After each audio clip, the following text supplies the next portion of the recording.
నిన్న చంద్రబాబు నాయుడు గారి అరెస్ట్ అదంతా కూడా జరిగిందో ఇదంతా కూడా ఈరోజు ప్రజాస్వామ్యానికి ఒక చీకటి రోజుగా కూడా చెప్పచ్చు. ఏంటంటే ఎవరైనా తప్పు చేసింటే అరెస్ట్ చేయొచ్చు, అది వేరే విషయం. అయితే అంత అర్ధరాత్రి పూట ఆయన ఎప్పుడు కూడా ప్రజల్లో తిరిగే మనిషి. ఆ రోజు కూడా ప్రజలతో ఆ తర్వాత మమేకమై కొన్ని బహిరంగ సభల్లో మాట్లాడిన వ్యక్తిని ఎక్కడికో పారిపోతాడన్నట్టు ఆ రోజు అర్ధరాత్రి కూడా ఆ తర్వాత ఈ రకంగా చేయడం అనేది ఇది ప్రజాస్వామ్యానికి చాలా ఇబ్బందికరమైన విషయం, చాలా దారుణమైన విషయం. ఒక అర్ధరాత్రి పూట ఈ రకంగా చేయడం అనేది చాలా దారుణమైన విషయం. అయితే ఎందుకు ఇలా జరిగిందనే అనే దాంట్లో రెండు విషయాలు అయితే స్పష్టంగా నేను చెప్పదలుచుకున్నా. ఒకటి, అతను 16 నెలలు అక్కడ జైల్లో ఉన్నాడు కాబట్టి చంద్రబాబు నాయుడు గారిని ఒక్కరోజైనా కూడా సబ్ జైల్లో ఉంచాలా?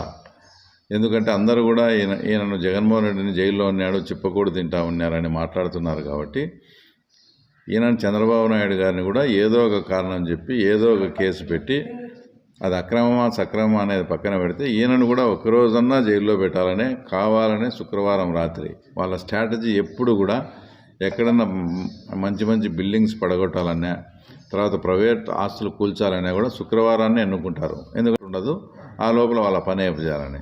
ఈరోజు కూడా శుక్రవారం రాత్రి కానీ అరెస్ట్ చేస్తే శనివారం ఆదివారం హైకోర్టు ఉండదు. ఆ రకంగా ఒకరోజైనా వచ్చి అందులో పెట్టాలనేది ఆయన ప్రధాన ఉద్దేశం. అయితే రెండోది ఏంటంటే తర్వాత నేను ముఖ్యమంత్రి కాలేను, ఆ తర్వాత మళ్ళీ నేను ముఖ్యమంత్రి అయ్యే పరిస్థితులు దాదాపుగా శూన్యంగా కనిపిస్తుంది. కాబట్టి అది మళ్ళీ నాకు అవకాశం వస్తుందో రాదో, కాబట్టి ఈ 4-5 నెలలను ఏదో రకంగా చేసి ఏదో రకంగా కేసు పెట్టి ఆయన లోపల పెట్టాలనే ఉద్దేశం రెండోదిగా కనిపిస్తుంది. కాబట్టి ఇలాంటి వాటికి ఎవరు కూడా మా తెలుగుదేశం పార్టీ కార్యకర్తలు కానీ మా శ్రేణులను కూడా మేము ఆందోళన చెందాల్సిన అవసరం లేదు. అయితే ఎక్కడా కూడా అవాంఛనీయ సంఘటనలు కానీ అవి జరగకుండా ఏదన్నా మనము ఆయనకు సంఘీభావంగా తెలిపితే మేము చాలా శాంతియుతంగానే ప్రజలను కలుపుకొని చాలా శాంతియుతంగానే చేస్తాము. అయినా అసలు జగన్మోహన్ రెడ్డి కూడా తొందరలో బుద్ధి చెప్పే అవకాశాలు కూడా తొందరలోనే వస్తాయి.